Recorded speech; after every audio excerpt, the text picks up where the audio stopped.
Let me go get the door. Don't answer the door? Why? Do you not watch these horror movies? Or black people answer the door and they get killed?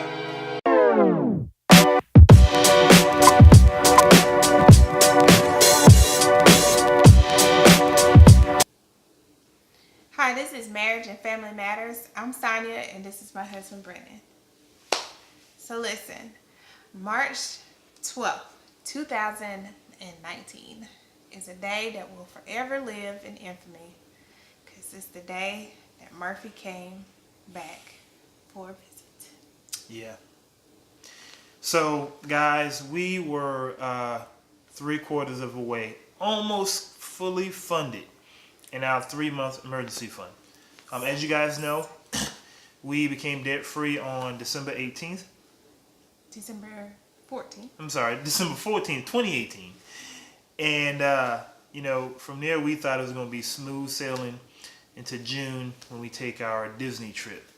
But as life would have it, when we are, cruising on like glass-like seas, this dude shows up unannounced out of nowhere, just wreaking havoc in our lives, right?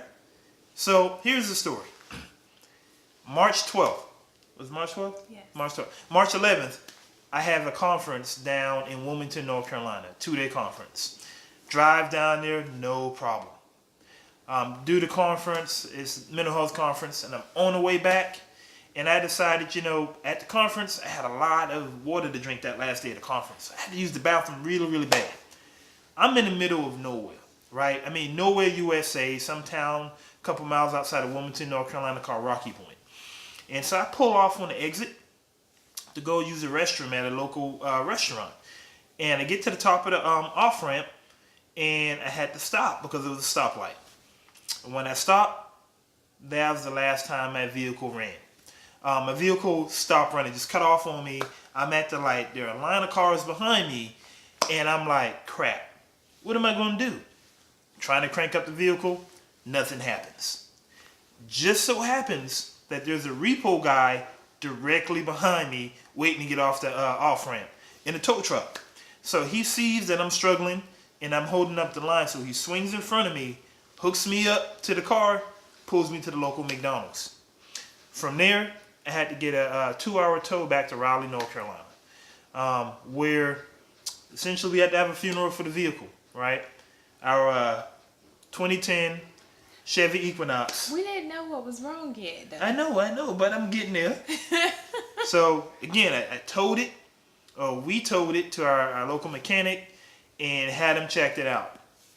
What we found out was that it was the timing chain and that the car wasn't worth fixing. Now, again, this car is 9 years old. It was on the second engine, brand new engine that we purchased from Chevy. Yeah. The engine only had 100,000 miles on it. But the total mileage on the car prior to that new engine was 172. 272. No, let me stop interrupting. Okay, sorry. We had 172,000 miles on the car before we got the new engine. We put 100,000 miles on the new engine, which totaled 272,000 miles. So the vehicle, as the mechanic looked at it, knowing that information, thought that it wasn't worth salvaging because the cost of the repair of the engine was going to be the cost of what the car's worth. So we talked and made a decision that we had to use the emergency fund. Bye-bye. We had to tell the Equinox that she had to go. If we couldn't save her, we had to pull a plug. And that began the tumultuous? Yes, tumultuous? Yes. Tumultuous search for our next vehicle. So, real quick, guys, I want to just throw out there, one of the things I learned along this way so far is that we had roadside assistance through our insurance. Mm-hmm. So, if you ever get into a situation, or maybe before you get into a situation, make sure you have roadside assistance because that was very helpful. It was. And it cost us less money because we had that in our insurance plan. Yeah, definitely check with your insurance to make sure to see what perks and benefits that your insurance company will offer, because you may not have to get AAA, because we didn't have AAA, and we thought we were going to blow the emergency fund on just getting towed back to civilization. Yeah. But we didn't have to. So, why are we making this video, right? So we're making this video because we want to highlight the importance of your emergency fund and the importance of just being prepared. So again, we were completely debt-free with the exception of our home, and we're on our way to a fully funded 3-month emergency fund. And we were almost there. Car went out, and now we have to do something. And so we decided that we will use our emergency fund to purchase a new vehicle. And we're in the process of looking for a new vehicle. And we'll bring you the video once we decide on the vehicle that we'll get.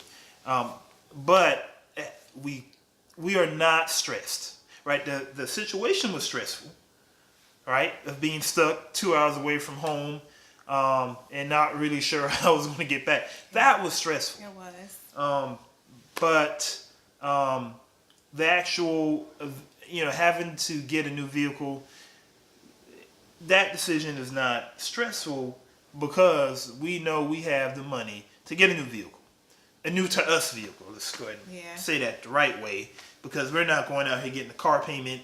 We're not, going to buy a brand new vehicle.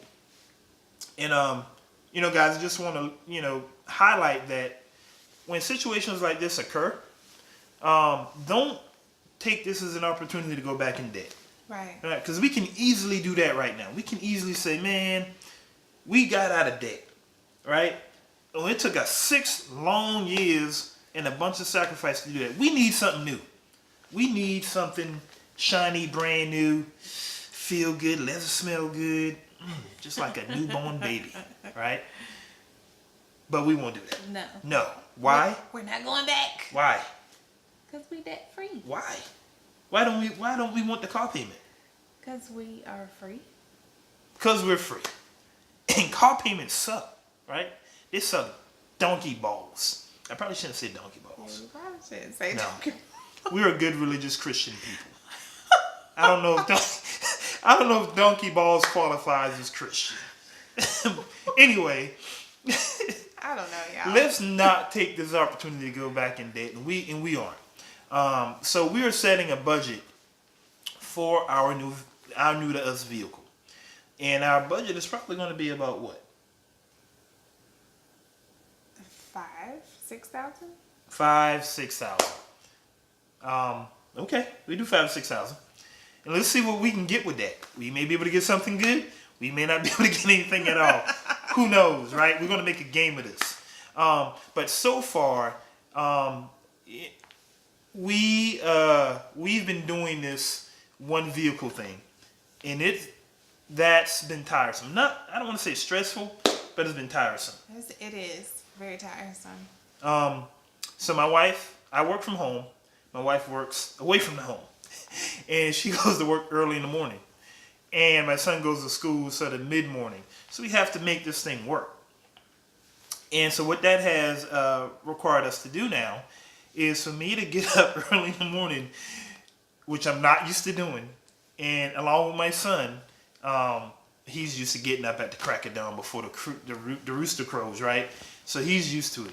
But I have to now drive Sonia to work, fight the traffic, come back home, waste 30 to 40 minutes, and then take my son to school, fight traffic again to get back out to take him to school, to come back home to do my work, then to go back out and pick up Sonia from work early, because I have to pick my son up by 3:30. Luckily, she has a flexible schedule. And so we've been doing that since the 14th of March. So that's life right now with Murphy moving in. The awesome thing is, we can look at this situation and say it's uncomfortable temporarily. Definitely uncomfortable. But thank God we were already working on our emergency It's like having fund. sunburn on your butt cheeks. And so thankfully we got far enough along to where we can just purchase a car as is without going back into debt, because we don't want that. And we won't do it. And we're not doing that. Even guys, if we didn't have enough money to go out and purchase a car now, we would have been living uncomfortably until we could save up enough to get a little beater, because we just really don't want to go back into debt that much. No. So guys, again, moral of the story is, no matter where you are in the baby steps, Murphy don't care. He gonna do what he do. And he did what he did. And he came, we'll stay briefly, and then we kicking him out. We ain't letting him move in here. That's just not happening. We love this house, and we love only the 3 people living in this house. We don't have room for Murphy. So, stay with us as we look for our new car and purchase our new vehicle. Hopefully we can bring you some footage of that. Maybe you can see me haggling with some car dealerships. I don't know. We will see. Don't know what that looks like. Don't know if I'll do that. But I'm definitely going to go out, and we'll go out and get the best vehicle for our money. Mm-hmm. So do you have anything else to say? No. Oh, okay. So with that said, this is the Marriage and Family Matters. Where marriage and family does matter. So until next time, guys, we'll see you.